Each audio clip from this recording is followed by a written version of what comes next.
Yo, what's up, everybody? I want to talk today about the latest Eagles rumor with Brandin Cooks and what it would take for the Eagles to get him and whether I'm on board with that.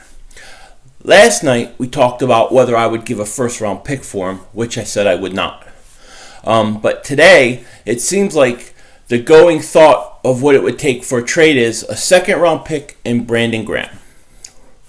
So, I want to let you know whether I would make this trade or not. A second and Brandon Graham for Brandin Cooks. Oh, hell yeah, I would make that trade in a second. Brandon Graham, are you really serious? I know a lot of you Eagle fans like Brandon Graham. I've read articles where he's an elite defensive end now with his 5.5 sacks. 5.5. Earl Thomas, I cannot get over that. Brandon Graham is a role player. I think he's overvalued right now, and I think he's probably going to get a little more value in this trade than he would normally get because he had a good year for himself. But I'm not a big Brandon Graham fan.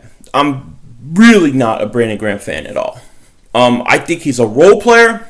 I think he's a very nice guy. I think he's a very nice person.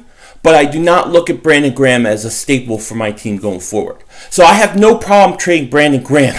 I will drive him to the airport. I'm not even in the Philly area right now. I'd fly there just to get him and just to fly him out. I have no problem with trading Brandon Graham.